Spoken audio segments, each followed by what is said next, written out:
সালেহ মতি রহমতুল্লাহি আলাইহি আল্লাহর একজন বুজুর্গ। উনি বৃহস্পতিবার দিন রাতে কবরস্থানে গেলেন, 2 রাকাত নামাজ পড়লেন। নামাজ পড়ার পরে কবরস্থানে হেলান দিয়ে ঘুমিয়ে গেলেন। ঘুমিয়ে যাওয়ার পরে উনি দেখতেছেন যে কবরবাসী যারা আছে সবাই উঠে আসছে, উঠাইসা সবাই বসে রয়েছে। তো কিছুক্ষণ পর কিছু লোক থালা বা খানজা, যেটি আপনারা বোঝেন, চাদরে ঢাকা থালা নিয়ে আসলো। তো যে যার থালাটা কি করলো নিয়ে আবার কবরে চলে গেল।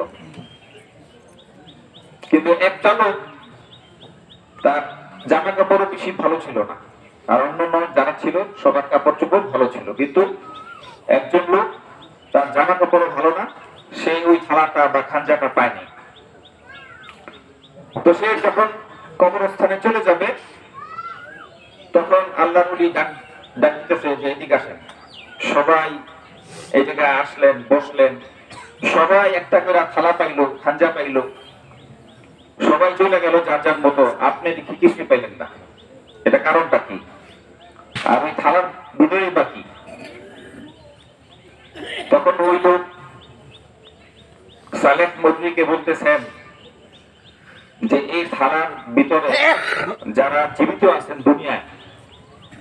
যারা দুনিয়াতে জীবিত আছেন, তারা মৃতদের জন্য যে আমল গুলা করেন, কেউ নামাজ পড়েন, কেউ দান সদকা করেন,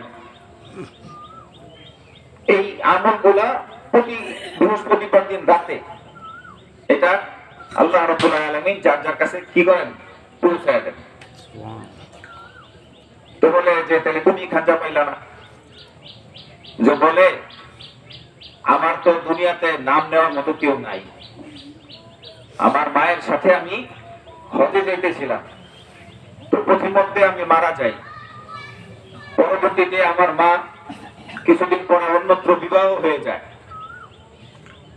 এরপর থেকে আমার নামে কোনো কিছু পাঠায় না।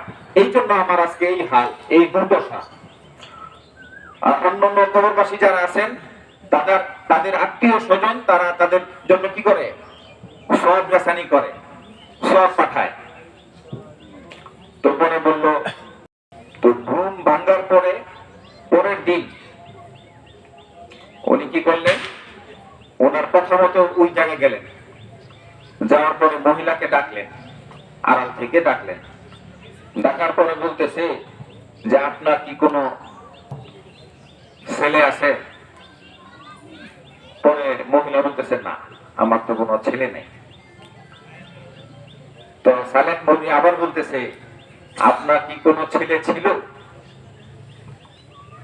তখন মহিলা তো বুঝে ফেলেছে, যে বলে হ্যাঁ, আমার তো একটা ছেলে ছিল। এটা বললাম, মা কান্না করে দিচ্ছে যে হ্যাঁ, আমার একটা ছেলে ছিল। তখন এই আল্লাহর ওলি সালেহ মৌলী রহমতুল্লাহ আলাইহি পুঙ্খানুপুঙ্খানু ঘটনা ভাঙ্গা বললেন যে এরকম কবরস্থানে গিয়েছিলাম, সবাই খানজা পাইছে, আপনার ছেলে খানজা পায় নাই, আপনার ছেলে দুরবস্থার মধ্যে আছে। তো এটা শুনা মা 1000 দিরহাম কি করলেন, এই আল্লাহর ওলির কাছে দিয়া বললেন যে এটা আপনারা কি করবেন, আল্লাহর রাস্তায় দান করে এটা সওয়াব রাসানি করে দিবেন। তো পরের বৃহস্পতিবার আবার ওই কবরস্থানে গেলেন। যাওয়ার পরে কবরে হেলান দিয়া নামাজ পড়া আবার ঘুমায় গেলেন। তখন দেখে যে এইবার সমস্ত কবরবাসীদের সাথে তার জামা কাপড়ও ভালো, সেই ওই খানজা বা থালা ওইটাও সেই পাইছে।